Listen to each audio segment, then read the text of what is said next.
Right, let's get it. Royal Ascot 2025. You know the menu. It's 35 races. It's 8 Group 1s. It's 8 Group 2s. I think it's 12 ferociously competitive handicaps. It's Group 1 horses from all over the world, from the UK, from Ireland, from France, of course, but also from America, from Japan, and from Australia. The best in the world are here, and so are Simon Mapletoft and Maddy Playle. If the horse sense is as good as the dress sense, we're in business here. Simon, welcome back. Maddy, welcome back. Maddy, first of all, what are you looking forward to on day one? I think the King Charles III Stakes is going to be really interesting, Graham. We've got the last year's winner, the Australian Asphora, back for more, but I think she might get upset by Big Price Runner. Simon, I think I know what your highlight of day one might be. Well, the St James's Palace, it's got to be. I think it's the race of the week. 3 Guineas winners lining up. What more could you wish for? Field of Gold, of course, looking to enhance his reputation as the leading 3-year-old miler. You know you've got a tremendously deep card when the Queen Anne Stakes isn't the highlight in these two experts' minds. The Queen Anne Stakes is race 1 on day 1. A mile, straight mile, 1,600 metres, world-class contest. Let's have a look at the runners and riders. Number 1, Cairo, will be a long, long shot. Carl Spackler brings an amazingly cosmopolitan profile to Royal Ascot and a handful of Group 1 American turf wins. Dancing Gemini is in the form of his life. Diego Velasquez represents Aidan O'Brien, but he does so without a run this season. Docklands has a great record at Ascot, was second in this race last year. Lake Forest, high-quality horse for the Haggis team. Lead Artist led the parade, much improved performance in the Lockinge Stakes. He beat Notable Speech, he beat Rosalien, and he beat Dancing Gemini. And at the bottom, we have a new shooter to the party in the very, very progressive Gosden horse, Sardinian Warrior. All sorts of options here. This is going to be one of the most open Queen Anne Stakes betting markets we've seen for a long time. Let's kick off, Maddy, with a horse who was tremendous this time last year. It is Rosalien, and when he came to Royal Ascot for the St James's Palace Stakes, he was mustard. Yeah, I mean, he had so much against him on this occasion. The race just didn't play out to suit him. But yet, that's what good horses do, Graham. They overcome adversity. And Rosalien, he just smacks of class. Admittedly, some of his form from last year could look stronger, but it was the style rather than the substance that suggested he could be a real top-notch miler in open company this year. For me, he's going to be very hard to beat back at the scene of an excellent success in St James's Palace. Let's bring it up to date verbally, Simon. I'll set you up the Lockinge Stakes, in which Rosalien had 11 months off the track. I think it showed. Notable Speech, I think, had been off for 6 months, and I think it showed. But the first two were Lead Artist and Dancing Gemini. 1, 2, 3, 4 reoppose. I've watched that video 10 times, and let's face it, I think you can make a case for all the 4. You certainly could, all with rock-solid chances. I think the thing about Rosalien is that Richard Hannon made a strong point before the race that, this horse will come on enormously for that first run in a long time. That was apparent, that ring rustiness in the race, but he still ran a solid race, and he'll be spot on for this test. And when we analyse the form of those 4 horses, he's the one that's probably got that extra 10% still to give, I think. It's a wide-open race, this, and you have to think outside the box in Whirlpool terms and talk about outside-the-box thinking for Carl Spackler. He used to be trained by America's leading turf trainer, Brad Cox. He's now with Australia's leading trainer, Kieran Ma. He's owned by Yulong Investments, one of the major Chinese players on the world stage. He's ridden by a Kiwi, and his name is Carl Spackler, and in America, he has been one of the best turf milers for a while, Maddy. He has such an admirable horse, a 3-time Group 1 winner. There's not many in here who can match that. The Maker's Mark last time was just a breezy success.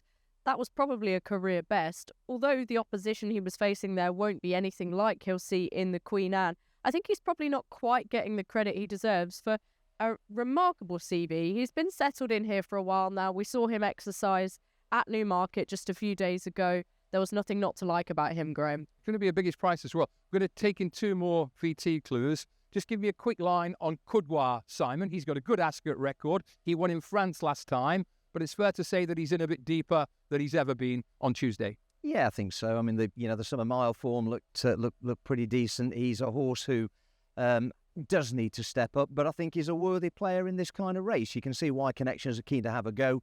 They are looking for considerable, not minor improvement here to really play a part. But, you know, it wouldn't be the first Queen Anne that has produced perhaps a slightly surprising result. And, you know, if it falls that way, he could run a big race. I'll take the ball now for Sardinian Warrior, who was a little-known horse maybe 6 months ago. He's progressed through the ranks, all-weather, handicaps. Let's pick it up at Ascot in the Paradise Stakes. Wasn't a Group 1, but have a look at the horse who chases him home. It's Docklands, last year's runner-up in this race with a great record at Ascot. And it takes a little while, but as you can see, bit by bit, Sardinian Warrior gets on top. The first two well clear of some smart horses. And since then, he's gone to France and run an excellent race over a slightly longer trip in Group 1 company. So this is a tremendous Queen Anne Stakes. Dying to hear what the guys think. Simon, your 1, 2, 3, 4 for the Queen Anne, please. Well, Rosalien, it's got to be for me. I think he'll find that necessary improvement to turn the Lockinge form around. So number 10, Rosalien for me. For the places, number 7, Lead Artist, has to be in the frame. The Lockinge winner, of course. Dancing Gemini struggles to win a Group 1, but I think will be thereabouts in third. That's horse number 3. And number 11, Sardinian Warrior, I think will run a big race, Graham. Maddy, solve this puzzle, please. I'm in agreement. I think Rosalien, number 10, is going to be very hard to beat. We saw how much he came on from his first run in Newmarket last year over to Ireland. Hopefully that's going to be the case again. I know you like Sardinian Warrior. I agree with you. I think that form with Sosie from the Prix-d'Ispahan last time looks very good. Number 11, he's in at second for me. And then 3, Dancing Gemini. And 2, Carl Spackler. I think he's going to run a cracker. Good luck with those. I'm going to go slightly off the map here with Sardinian Warrior. He hasn't won a Group 1, unlike a few of these, but he's knocking on the door pretty hard. I think he's made for a race like this. 11, 7, 3, 10. Sardinian Warrior, Lead Artist, Dancing Gemini, and Rosalien is to Queen Anne. And the best of luck, however you play the race. Race 2, day 1 at Royal Ascot, as always, is the Comventry Stakes. It's a Group 2 race for 2-year-olds over the straight 1,200 metres. Couple of points to note.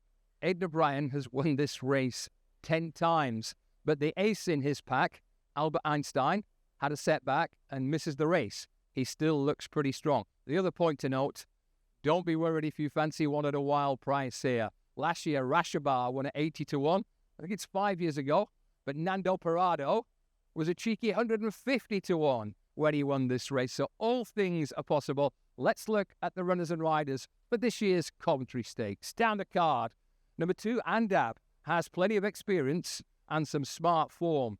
Further down, we've got the likes of Stard, not Gustard, I think it's Stard for Aidan O'Brien, who wasn't fancied on debut, but looked pretty impressive.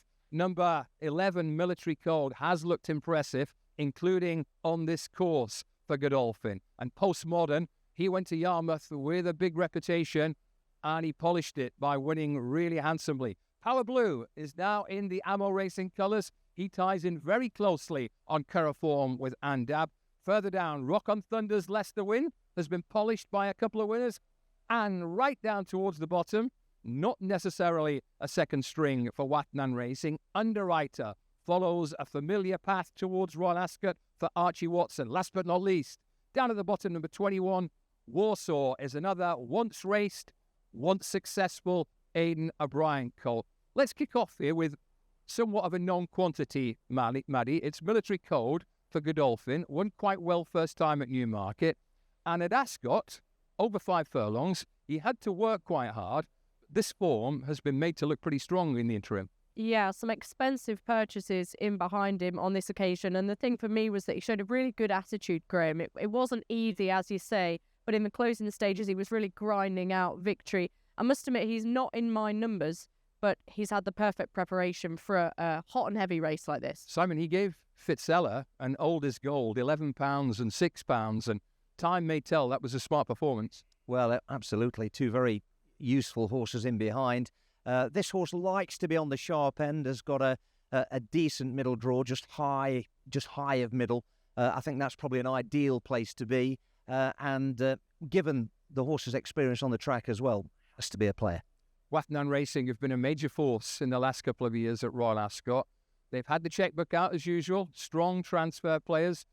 And Maddy and Simon both like a Watnan horse. Simon, start with you. You make the case for Underwriter, please. Underwriter, yes. I think the big puzzle for James Doyle this week is to hopefully choose the right horses. They've got such depth, haven't they, all the way through the week, Waltherton Racing. James does forsake Underwriter, who was his first winner back, of course, first ride back from that collarbone injury up at Ayr, and it was a most emphatic performance. It's a familiar path for Archie Watson to tread. He's sent Electrolyte and Army Ethos up there to Ayr prior to Royal Ascot. Both finished very good seconds in the Comventry, so it's a familiar path, and I think the authority that horse showed on debut suggests to me that he's got enough to run a mighty race. Postmodern went to Yarmouth with a big reputation, and he won in handsome style. Yeah, I'm sticking with James Doyle. I'm hoping he has made the right decision. Jamie Spencer, of course, was deputising on this occasion at Yarmouth when he won. The connections, they weren't expecting it. Richard Brown, who represents the owners, their advisor, he said that we weren't, thinking he would put in a performance that impressive, but he just has so much raw ability. The further he went, the better he looked. I think this horse, in a very interesting heat where there's not a particular standout, I think he's going to take another big step forward. I'm going to put in a good word for a couple of Irish horses here. The reason we've got a wide open market for the Comventry is because the anti-post top favourite, Albert Einstein, isn't here. But the two horses who chased him home in the Marble Hill Stakes at the Curragh are, and they are Power Blue and Andab. They had a right set to for second. Power Blue just got the better of it, but he and Andab are key players for me. Any others to mention, Simon and Maddy, before we do the numbers for the Comventry? Yeah, I think so. Warsaw was, I thought, impressive at Navan. I think that horse really powered home that day and suggests to me that this trip on the stiff track will be ideal, bred to stay quite a bit further. And I mentioned Archie Watson and his excellent record in the race. He also runs a horse, he's got 3 in the race, but he runs a horse called Chartier, who was mightily visually impressive at Lingfield last time. Holly Doyle, I know, is very sweet on that one's chances too. Mapletoft loves an Archie Watson horse. What else have we got here, Maddy? I think, Chartier's got an excellent chance, but Starred, for me, I thought he wasn't the main pick in his Navan race, but he put him some great late headway to score. It just smacked of a horse that was going to do better next time. And he's by Royal Ascot sire, I really like, in Star Spangled Banner. Interesting that both those O'Brien horses, Starred and Warsaw, they weren't fancied at all first time, but they both won and won well. Let's do the numbers for the Comventry Stakes because the Quinella will be well worth winning here. OK, well, for me, it's number 20, Underwriter. For the places, 21, Warsaw, 12, Postmodern, and 16, Chartier. Well, Waltherton Racing, if they don't have a good couple of winners this week, they'll be disappointed. Hopefully, number 12, Postmodern, can be the first of them, followed by 9, Stad, 2, Andab with that good Marble Hill form, and then 16, Chartier to run into a place. Yeah, no Albert Einstein, no problem for the Irish as far as my numbers go. I'm going 13, 2, 9 and 11. That's Power Blue on top of Andab, Stad and Military Code. Comventry Stakes, good luck. It's going to take about a minute to win it and about 4 or 5 minutes for us to hopefully crack the puzzle that is the King Charles III Stakes, a Group 1 sprint over 5 furlongs, 1,000 metres, race 3 on day 1 at Royal Ascot. And if this race has a familiar look, it's because we've got some very familiar faces.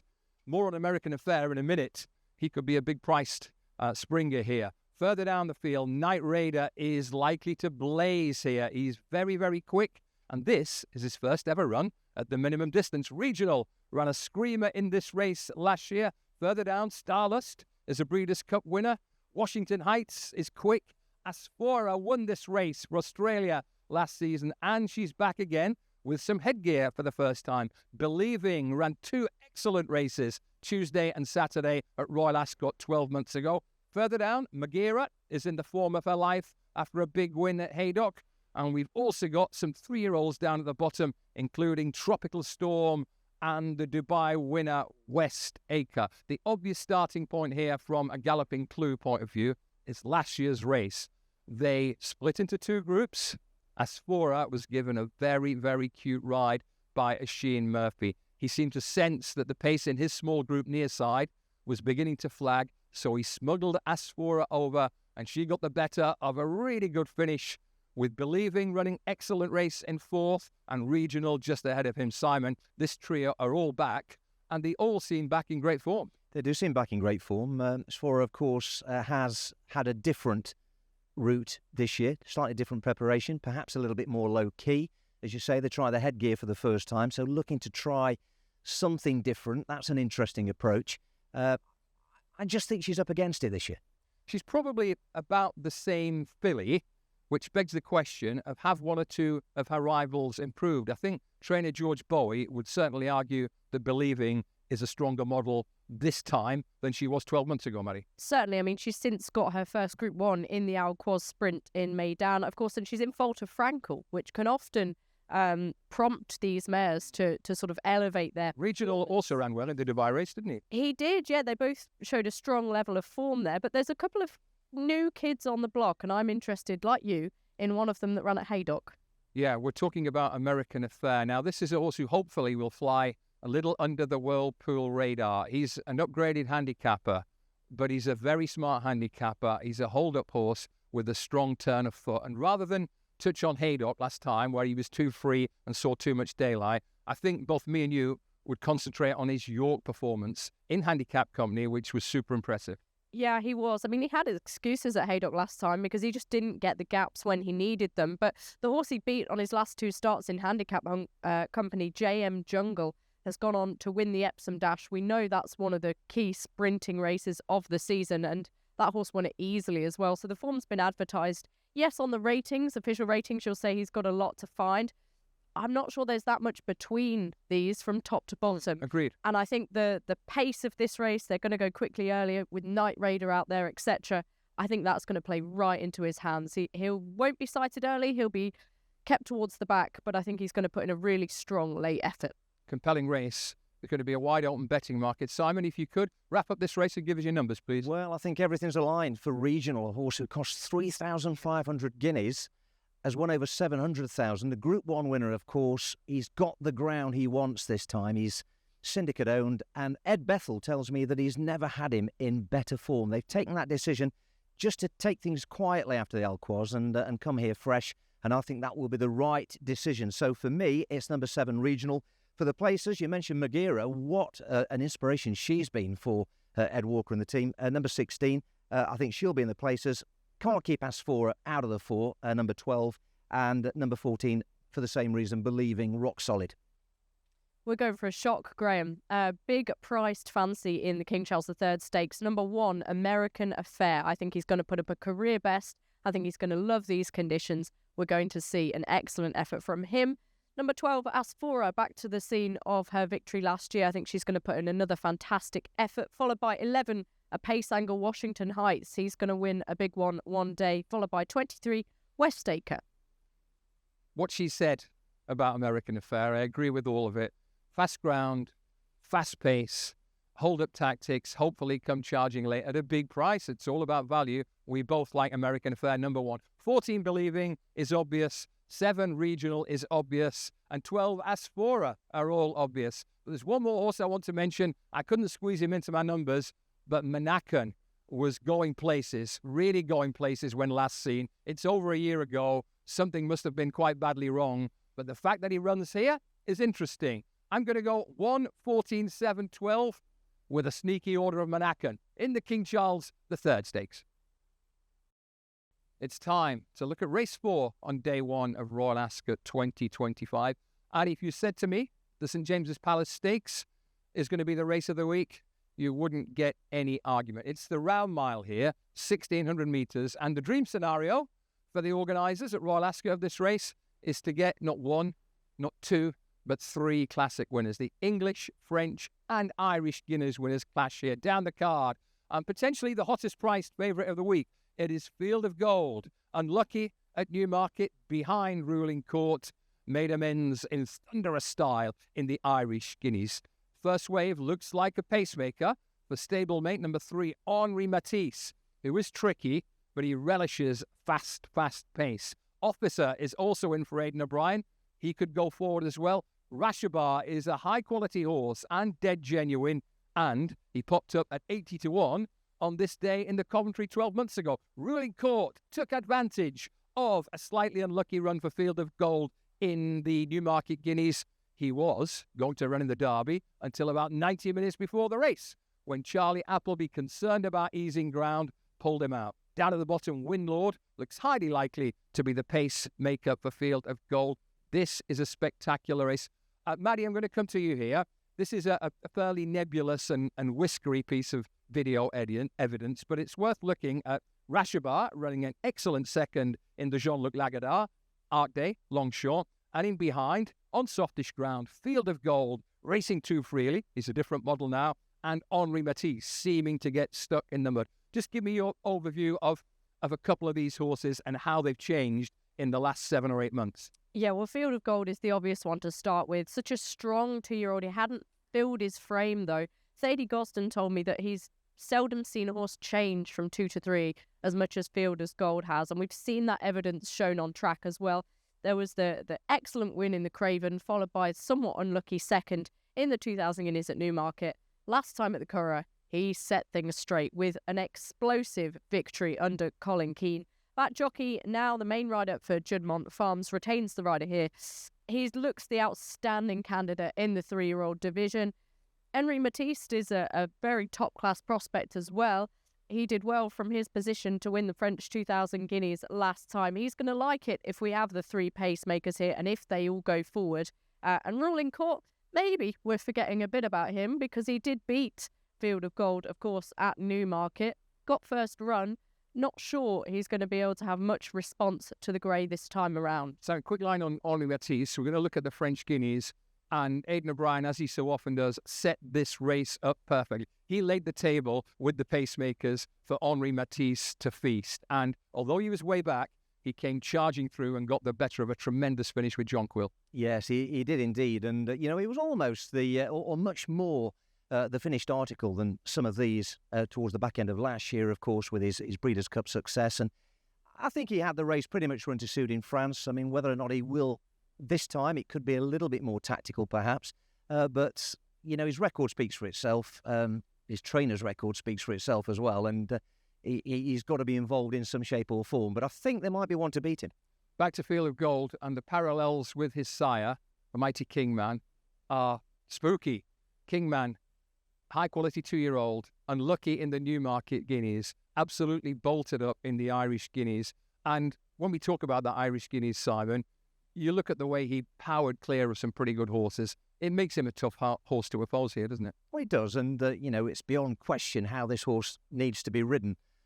He will be stalking the pace. You can guarantee that. And I don't think Colin King will be too shy about sending this horse to go and win his race inside the final furlong. And I think he's got all the tools in the box to put them all very much to the sword. Maddy, you touched on Ruling Court being slightly a forgotten horse, and it's a weird thing to say about a 2000 Guineas winner, but he is top quality elite Group 1 colt in his own right. Does it put you off him in any way that he had a Derby preparation, that he was being trained for a 1.5 mile race until just over a week ago? It's definitely notable, Graham, because he hasn't run and it was the plan to run, so his build-up has changed. But given what we know about him, he's travelled a course to Meydan before. I think he's got the right characteristics to produce a great run just a couple of weeks later. Field of Gold, it's worth saying as well, it just showed so much quality as a 2-year-old last year, and he's really building upon that now. He's got that Coral Eclipse entry over further, so they clearly think that this mile is only right at the start of his compass. I think we might be in trouble here. It might be one of those occasions where we're all singing from the same hymn sheet. Just wrap up the St James's Palace with your numbers, please, Simon. Yeah, we'll do. Well, Field of Gold for me, he's thriving. I think he'll relish the stiff mile here today. So here's the winner for me, number 1, Field of Gold. For the placers, has to be number 6, Ruling Court, who I'm sure will make a race of it again. Number 3, Henri Matisse, the other Guineas winner. He'll be in the frame. And number 5, Rashabar. He's pretty reliable. Graham, copy and paste the exact same numbers, 1, 6, 3 and 5. I just hope that First Wave, Officer and Windlord all go forward. We get an honest race, because it's not always the case in this event. I think we'll get a severe pace here, and I think it'll set things up for the cream to rise to the top. When he goes Field of Gold, he sustains, and we saw that at the Curragh. He was drawing away quickly. I think we might be in for a stellar performance from number 1, Field of Gold. 3, Henri Matisse to come from off the back to the second. 6, Ruling Court and Rashabar. 3 classic winners banging heads What's not to like about the St James's Palace Stakes this year? Okay, now it gets difficult on day one at Royal Ascot. We're into handicap territory. It's a marathon, 2.5 miles. Take around 5 minutes to win it. It is the Ascot Stakes, a historic handicap. You need a very strong stayer, and you need, quite often, a horse trained by Willie Mullins. He's won this 4 times, but do note, he hasn't managed to train the winner since 2018. He might do this time around. Let's have a look down the card at this big field. Dawn Rising is a classy Irish stayer, but as a result of that, he's got a high weight. Divine Comedy is a very, very reliable mare. Further down the card, East India Dock has been terrific over jumps and on the flat this spring. High quality hurdler and very good to win the Chester Cup last time. Manxman, a model of consistency. Ascending represents top target trainer from Ireland, Henry de Bromhead. Liari won last time. Zoffi ran an excellent race in the Chester Cup. Alphonse Legrand is a proven big handicap winner over this distance. And then we come, hats off to their Majesties, the King and Queen, in the royal colours, trained by Willie Mullins, ridden by Ryan Moore, and it looks for all the world as if Reaching High has been trained to peak with this day in mind. Further down the card, the likes of Mr. Hampstead and Poneros have crept in at the bottom of the weights, and they both have very viable chances. Let's talk about Poneros first, Maddy. This is a horse we're going to see in action, running well, travelling strongly in a 1.5 mile handicap here at Ascot in the second half of last season. But since running well here, he's taken, how shall we say, a very different career path. He really has. A 100-to-1 winner of the Triumph Hurdle at the Cheltenham. First time out over hurdles. First time out. That was his debut. An extraordinary effort. And as you'll know, Graham, that form's going to be key to this race, which is slightly strange, or perhaps not at all for the Ascot Stakes, with East India Dock, who was down the field in the Cheltenham race, also reappearing here. Poneros is actually, it's obviously not like for like, but he's £6 better off with East India Dock this time. Bearing in mind they raced off levels at Cheltenham, and now he's getting into the bottom of the weights. And this is a horse who showed excellent form. He was second in a London Gold Cup when trained formerly in Britain. He's got untapped potential over these staying distances. I think he's going to be very well handicapped, and although he might not be the first string for Willie Mullins, I think he could come out on top. Ratings tell a tale here. 91 is a fairly useful handicap mark. He's rated 149 over hurdles. So you're right, Maddy. He could be well handicapped. We're going to talk about Manxman now, Simon Mapletoft. And this is a horse who's just very easy to like because he keeps rolling up in good quality handicaps and he keeps running really well. We're going to pick him up again at Ascot in the second half last season, running very well. And ever since then, he's inched his way up the weights because he's kept progressing. Well, he has. He's improved quite considerably, this horse, involved in that highly controversial Cesarewitch, of course, last year when he was given the race in the steward's room. Then it was taken off him again. But I thought he ran a super race at Goodwood last time in a race that I think will be telling. Talk to me about the second horse in that race as well. Well, the second horse in that race Mr. Hampstead. Was a horse called Mr. Hampstead, of course. Manxman got the better of the argument that day, but I thought for a relatively inexperienced horse, Mr. Hampstead acquitted himself very well on that track. I just like the way he showed a real turn of foot for a stayer and went to win his race, and he was just reeled in by a dour rival in the closing stages, but it was something strong to build on. I think he'll be even better suited by the test here at Ascot over the 2.5 miles.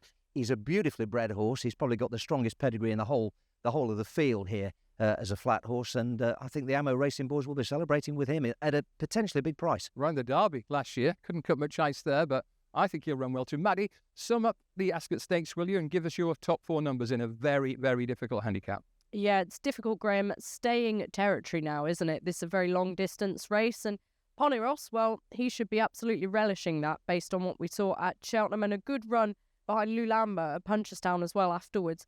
They said that Cheltenham was just a sighter. He ended up winning, so I think he can perhaps upset some more stablemates here. He's on top for me, number 20, followed by another Irish raider, 13, Nürburgring. Another Triumph horse from a few years ago. He finished 4th behind Majbra. I think he's got untapped potential over these staying distances on the flat. Not so good last time, but good form before that. 7, East India Dock, can't leave him out of the numbers. The Chester Cup winner, followed by 15, Reaching High. Well, for me, it's got to be Mr. Hampstead. He's, for me, the improving horse in the race. So number 9, Mr. Hampstead for me. For the placings, can't leave Mr. Mullins out of the equation here. 20, Ponyross, 15, Reaching High. And although he's going to have to come from a long way back from his draw, number 7, East India Dock, can make the frame. They've mentioned him. I'll flesh out the case for Reaching High. By Sea the Stars, the dam is Estimate, who won the Ascot Gold Cup, the Gold Cup for the late Queen here just over a decade ago. The pedigree is fantastic. Pedigree suggests Reaching High should stay forever. Showed plenty of promise for Sir Michael Stout, and it looks like he's been laid out for this by his new trainer, William Mullins. Excellent performance, just been at Leopardstown last time out. Grind, grind, grind. That's what he does. I think Ryan Moore is at the controls. He's on top for me. 15, Reaching High. 19, Mr. Hampstead, for the reasons that Simon outlined. 8, Manxman, because he's dead reliable. And 20, Ponyross, for the reasons Maddy outlined. It's a tough puzzle for the Ascot Stakes, but I'm hoping it's going to be hats off to the King and Queen with Reaching High. Welcome back to a sun-kissed paddock here at Royal Ascot. We're going to talk about race 6 on day 1. It's a listed race, round course, 2,000 metres. It's the Waltherton Stakes, and it's not a handicap, but it couldn't be any more open if it was. Let's have a look at the runners and riders here. Liberty Lane is bang in form after a solid success last time. Military Order is a high-quality Godolphin horse. Further down, what's happened to Ambiente Friendly after his excellent Derby efforts last season? The wheels have come off. Further down, number 7, Equerry's Secret was highly impressive in a good handicap at the Derby meeting. Enfajar seems to have been laid out for this race, and his trainer, Roger Varian, has a very good record in this race. Hello, here come Wathnan.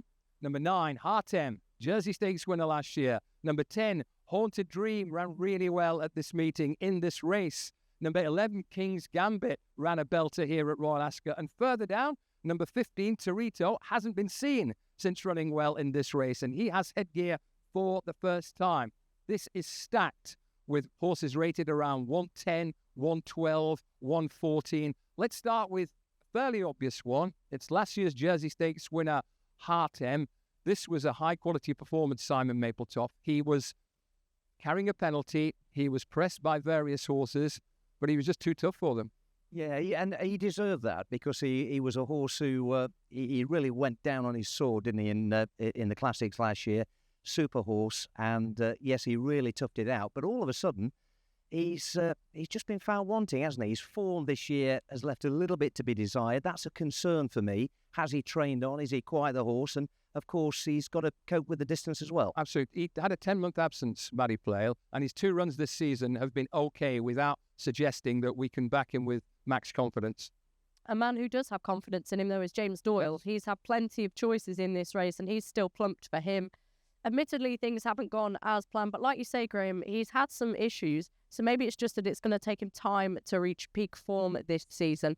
I'm certainly sure that's what Richard Hannon will be thinking. Perhaps this longer trip will help him unlock it, although pedigree wouldn't be confident that that'll be the case. Another horse who impressed at this meeting last year, a slightly unlucky second in the Hampton Court Stakes, was King's Gambit. But Simon, a little like Hartem, he's not appeared to come back in quite the same form this year. No, he hasn't. He's got some pretty rock-solid handicap form to call upon, but, this requires much, much more, and it doesn't surprise me that James Doyle has forsaken him.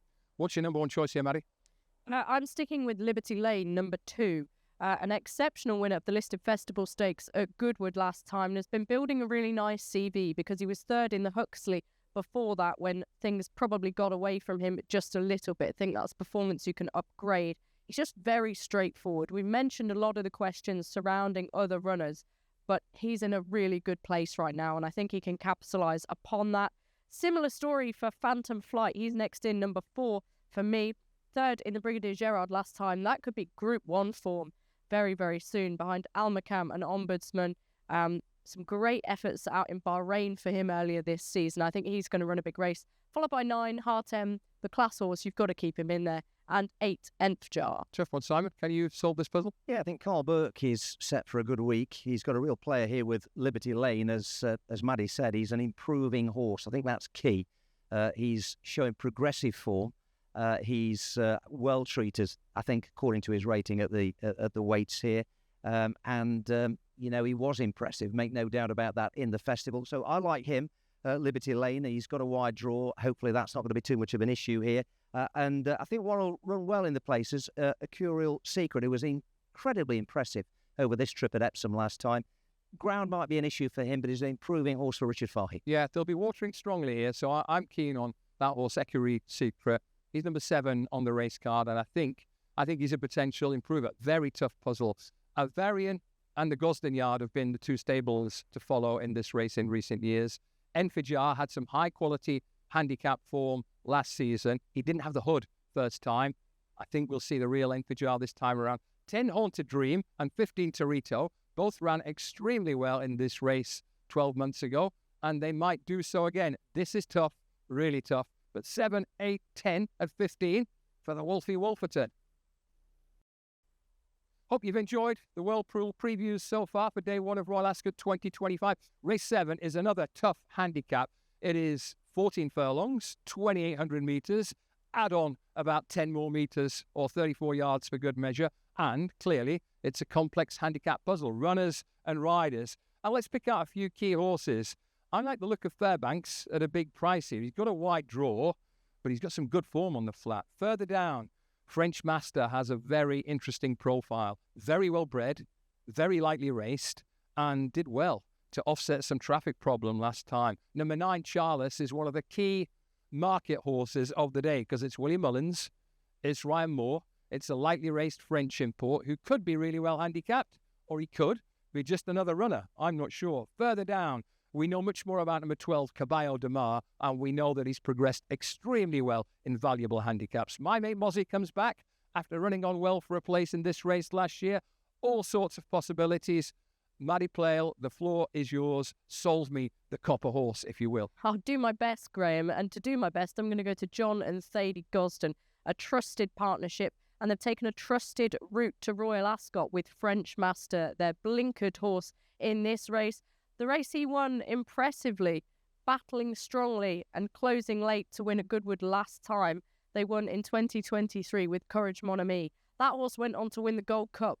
This is much easier than that, and French Master has now got a rating of 100. As I say, the further he went, the better he looked last time. He's by Frankel, who is often stamina influence and out of a very good mare in French dressing. So the pedigree is there, the performance on track is there, and I think there's going to be more to come. I trust him more than I know about Charlotte. I think that's very well put. Simon, it takes a good trainer to bring a horse through from a mark of 64 to 97. It's a feather in George Scott's silky top hat, this Caballo de Mar, and he might not be done improving yet. Well, I saw this horse rattle up a hat-trick on the all-weather in the depths of the winter. Progressed race by race. George has got a good record of producing these staying horses like this from modest marks, but he's shown he's the real deal, hasn't he, this year? He went to win the Chester Cup, only just got run out of that by East India Dock. And then I thought his run was polished at Haydock last time out over the 2 miles. I thought that was a really solid performance. Enough to suggest that he could be very well handicapped, I think, this horse off a mark of 97.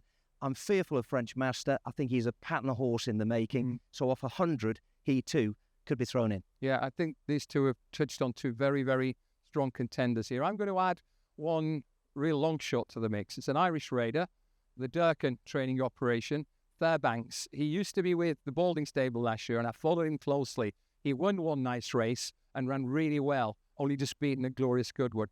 He was sold for 65,000 guineas. He's won a middling race over hurdles, but I just get the impression he might be the type of horse who sneaks under the Whirlpool radar.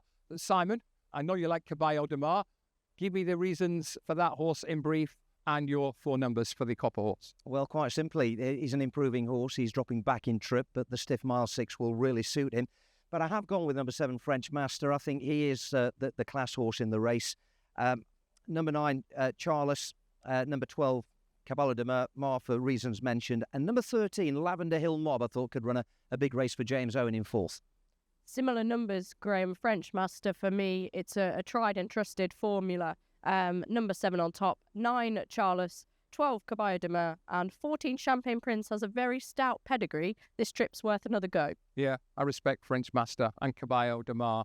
I would take a chance at a big price. Add some value. With number 4, Fairbanks. If he's as good as he was last summer, he's a viable contender here. In behind, 12 Caballo de Mar, model of consistency. Number 7, French Master. And my old mate, nemesis, some would say, my mate Mozzie, who ran really well for a place in this race last year. Thanks for joining us today for day 1 of Royal Ascot. Our pleasure to bring you the action from the best race meeting on the planet.